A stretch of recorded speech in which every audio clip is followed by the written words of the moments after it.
Brandon. What's up, brother? Hey, Lefty, Long how's time it going, buddy? man. Good to see you, man. I know. Yeah. It's been a while. Yeah, what have you been up to? Hey, and then let's let you know, I know I haven't had a chance to talk to you because you've been busy building this beautiful machine. I got good news on the cancer. Yeah. We already gone 3 months, no treatment.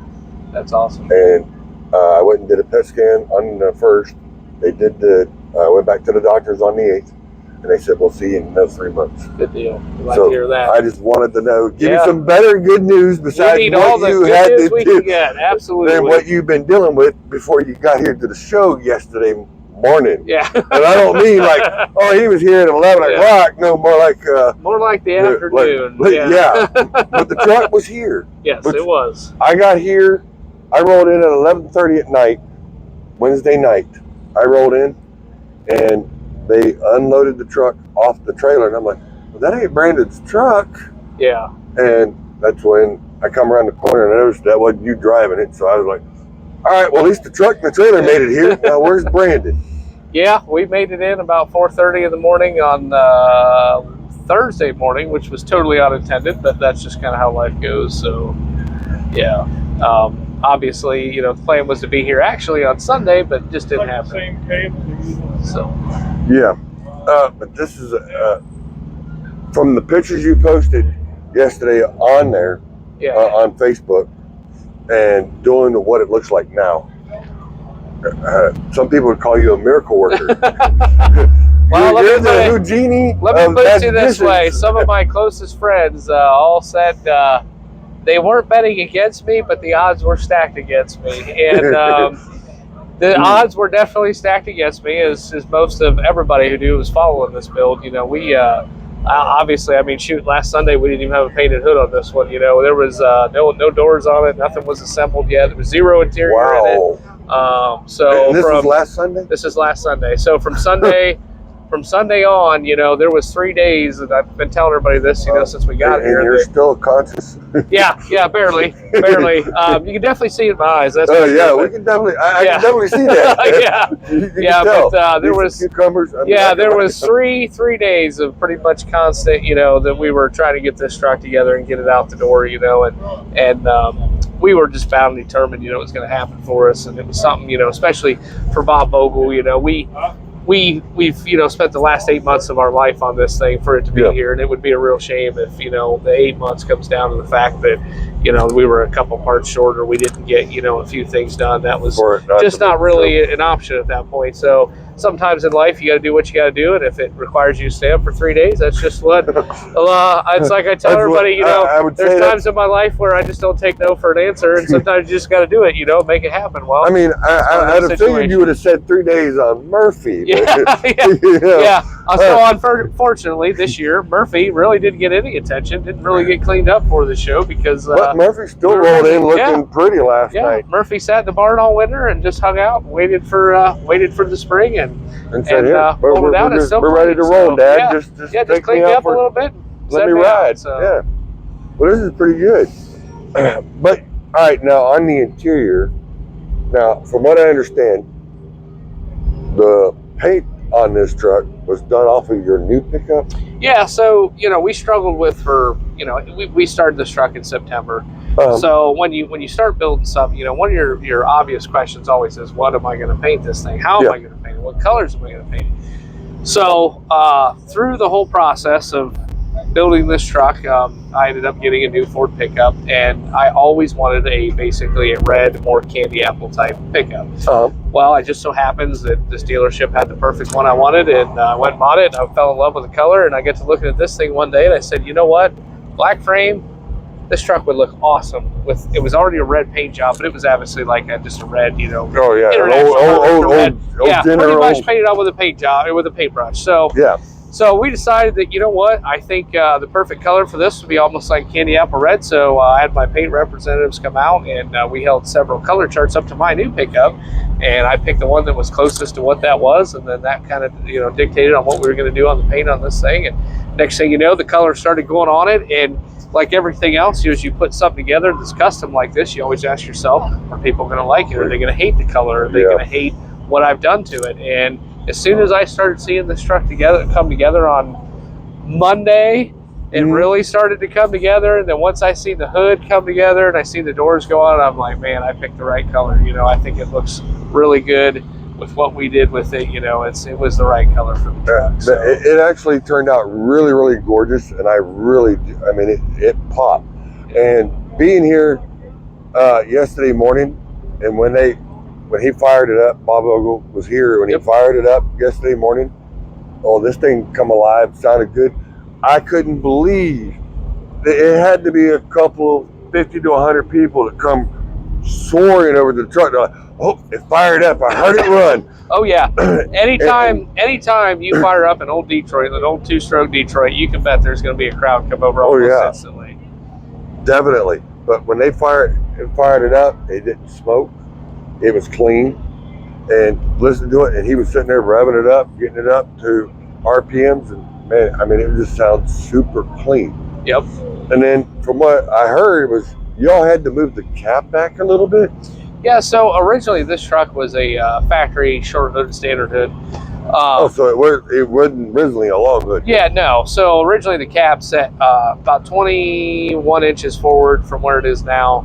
Nice. So basically, when these trucks, you know, were built, if they were a short hood or standard hood version, the cab was a lot closer to the steer axle.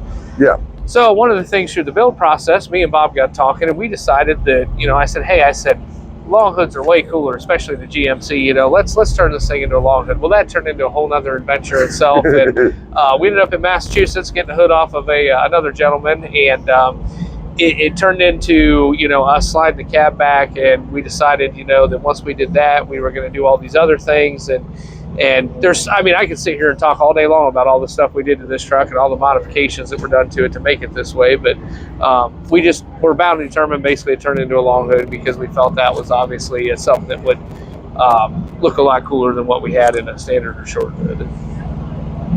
I mean, it turned out awesome. It worked out perfect, and I mean, it's an absolute gorgeous truck. Thank you. It really did. Thank you. Who did all your pinstriping? So we actually had a guy come out of Youngstown, Ohio, Steve. Because you don't see this work done hardly anymore. No, either. this particular gentleman that did this, he's been doing it for a long time. He's an amazing pinstripe artist. He did all this freehand. He come in, and actually that was kind of one of the crazy things too, is we found him last minute. We had somebody on the books to do it. They backed out, and last minute we found this guy, and it turned out to be the best situation that could have happened because he come in and basically spent one day on the truck, and he had it done, and we, you know, nice. We couldn't ask for a better situation when you're kind of under the gun looking for somebody, and he was able to do it that fast. He did marvelous work. I mean, you couldn't ask for anything better than that. And then the interior. So the interior is, believe it or not, and I talk about, that's where, like, you know, the whole Amish guys things come in lately. Because, you know, obviously I live in Amish country. Yeah, you're the Amish guy. Yeah, exactly. And the elite Amish builder. Yeah, don't tell the bishop. Exactly. So one of the things that's come into all this is I'm obviously very close with the Amish people in my community because they're all my neighbors and everything else. Yes. Well, we actually have some of the best interior shops, in my opinion, in the country, right where I live, that are actually Amish people. So I got talking with my buddy about it, who's Amish, and he's like, well, I'd really like the opportunity to build this truck as far as the interior because I don't get to do things like that very often. But he was 100% on board with this whenever he seen it and was like, man, I know I can do so many cool things with it. And the only request I really had was I really liked this brown leather. I kind of already picked that out, and I wanted a diamond interior, you know, with a dual stitch. I told him that's pretty much what I wanted, as long as he can incorporate that in there. And then I let him kind of use his creative, artistic ability to finish it how he wanted to do it. I would say he nailed it. You know, he did a wonderful job. And what is crazy about this truck is it would have been, let's see here, we were leaving out Wednesday morning to come down here. Tuesday night at 10 o'clock, none of this interior was in this truck. Not a single panel was in this truck Tuesday night at 10 o'clock. Wow. So, I'd say he's one hell of a one heck of an interior guy. Yep, he did an amazing job. I mean, just the way he did the doghouse, the shifter, and then the way this floor is done, and then So he had to, like, for example, on the floor, he had to take ABS plastic and hand shape all those pieces in there. And he literally heats those up and hand shapes them on a brake. And then, then covers in leather. And that's kind of his process. And then the flooring. And that takes a lot of time doing the measurements. Oh, absolutely. Trying to get everything. Yeah. Especially when you're not with the truck, but you're... Yep. That's one thing. He came to my shop and he had to do it right there, and normally it's a lot easier if it's at his place. He can kind of take a panel out and put it in there and make sure it fits right. Well, we had to kind of take it back and forth from his shop to our shop to get that. And that's really the only thing we outsourced on this truck. Everything else was done in-house, and I'm just not an interior guy, and for that matter, I kind of like, I'll just let them do it. Hey, it's good for their business. So. Yeah. And that you're keeping the work in the community. Yep. So you're everything's built within about a mile of my shop, pretty much. We do all of our own deck plates. And then, like last night, I was talking to you, and I know you were tired before we went to dinner. You also had your chrome guy. Yeah. That was out here, and he was amazed at what the truck looked like too. Yep. And that makes it nice is when you're friends with the guy at the chrome shop. And you guys work back and forth, because he sat there and said, not a problem, Brandon. I'll run it out there. You want me to come? I'll do it for you, brother. That tells you how well you got a commitment with your friends, because not only are they your supplier or your builder, but you got that connection. Hey, we're friends too. To be able to help out. Hey, you need something? I'll get it for what you need, because I know what you're doing. Yeah. Well, one of the things I'm always big on, and there's a lot of truth to this is, you need to take care of the people who take care of you. Yes. And at the end of the day, anyone who knows what I do with these trucks, I'm an old truck guy, always have been. And, this is something now that this truck is redone to the point where it'll hopefully live another 40 years. And if it lives another 40 years without me, and let's say I could pass away 3 days from now, at least there's the legacy of something like this. Yes. And this truck now can go on. It can, like Bob will put it in his private collection. It's a real piece that's all over. That shows that and it's saved from a junkyard, It continues because on. The pictures that I seen, it should have been in the junkyard. It was ready, but at the same time, But you did a hell of a job. You brought it back. Yeah, that's always one of the challenges about any of this old stuff is you really have to have a vision for what you're looking at. I always say that I can look at a truck that's sitting in a junkyard in the weeds, and I can see what it looks like finished. I can look at something that's sitting out in the field, and I can look at it and see its potential and what it could look like finished. And that's always been one of my talents is, just like this truck, we've got international fuel tanks on it. We've got a Volvo front axle. We've got Freightliner air ride in the back. Nothing really. I mean, yes, there's factory stuff left on it. It's almost like a 57. But I mean, you have to look at it all and decide what looks proportionate, what looks good on it, what make and model of fuel tanks. Did you stretch the frame on this? Yeah. So this truck originally, the drive tires were probably right about here originally. Wow. It was a very short wheelbase truck. Yeah, and since it was a tiny little day cab, I always, naturally I want to put a little frame in it, make them look a little better, And then the other thing is anytime you're running, quarter fenders, you definitely are going to get rocks slung forward and everything else. So the further you are away from the cab, the better that you're not slinging rocks against the back of your cab and beating it all up. But I mean, everything looks, and like I'm saying, it looks perfect. Like this truck was built in the factory, the right length, everything sitting in its place. It's just, you just said, here, I'm going to freshen you up, give you a new life. Well, thank you, because like I say, there's a lot of thought. And then you polished the trailer too? So my polisher, a guy by the name of Chris Rowland Polishing, he came in, and we bought this trailer brand new. It's a 2025 from Mack. Oh, so this is a brand new trailer, and it was already come in polished, but the one thing we didn't like is it still had the machining in it, so the machine lines in the aluminum. Yeah. So Chris came in and we polished the whole trailer. We took the axles out of it, painted all the axles to match the truck, took the landing gear apart and painted all the landing gear, and then we also chromed the... you even chromed the foot? Yep, chromed the feet on the landing gear. That's nice. Chromed the pins. Everything got chromed. That's actually nice. You got the top, pins. Brother, you keep outdoing yourself every time I see your trucks. And it's nice to see this one in the build this year. Yeah.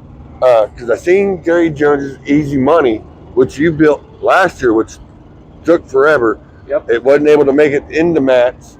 Yeah. Other circumstances. Yep. And you didn't get to show off your build skills. Yep. But it's here this year. It's actually in line. Yep. Which is absolutely gorgeous, and it got judged this year.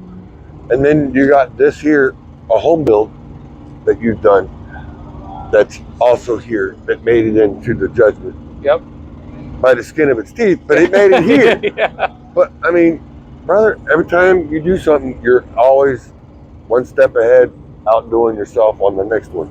Well, and I appreciate that because, you know, a lot of people, maybe they don't recognize my style or whatever, but my style is a little different from everybody else's, you know, that I'm interested in old trucks, you know, and I'm really interested in preserving them and giving them basically a new lease on life that they can continue on and they'll be around another 30 years after I'm gone, you know. So obviously this truck here, you know, is something now that I see it done and I see my vision came together, you know, that it seems well received and everybody liked it. So yeah, I mean, I'm very proud of it. Yeah, the whole truck show this whole weekend. Well, that's good. Yeah, I'm very proud of this. From what I hear and what I've seen, and I know you were going through your pages last night and seeing everybody was just it popped up that this was a truck, a show-winning truck. Yeah. Well, thank you. And I'm telling you, you do awesome work. You're, as what they say, you're an old soul in a young guy's body. Yeah. So, yeah, there's not many of me around. No, there isn't. And I love being your best friend, and I appreciate all the stuff that you do. I appreciate you Thanks, buddy. calling and checking up on me. Yeah. But, you know, I'm going to try to get up to your shop this year. Yep. This year, last year I was going to, but then we had the issues. Yep. So we weren't able to. So hopefully if everything goes well in June, no issues, then I will be up. Yeah, I will be up at the shop and come there. I also got to go to Brent Arnold. Brent Arnold also invited me to his shop. Oh, good. And he said, hey, come on down. Yep. No problem. You're invited. Come check out my trucks. Yep. So that's another one I got to do, which he's in my home state. So he's easier to hit to real quick. Yeah, that's a little easier than Ohio. Hey, but Ohio, I don't have a problem. I mean, it gives. I like hitting the road. I love traveling. Yep. It's just I wasn't able to, didn't have the means to do it. I do this year. So well, good. I'm glad to hear that. So we can do a little more. Yeah, absolutely. And see some of the secret stuff you've been playing with. Yeah, there's some new stuff going on. Yeah. We're already starting our stuff for this show next year. So we're way ahead of the game. This year we don't want no secrets given out already. Yeah. We haven't even got through this one yet, but we're at least getting a little jump start on things. That's good. And you're staying busy, so you ain't got to worry about. No, guys, he does not need any extra work. Yeah. I mean, granted, he loves to have it, but he right now he's sitting around with nothing to do. So. Yeah, you're booked. Yeah. You're booked. Well, I know one thing. I'll see you at Large Cars and Guitars. Absolutely. Yep, that's going to be the next big one on the list. I'm very excited about Tony's show. It's always a blast, and always. Yeah, that's always a great one to hit up. Yep, definitely. So I will see you there. We'll hang out. I won't be working as hard, so I will be trying to hang out, have fun with friends, and live a little more. Yeah, we need to. But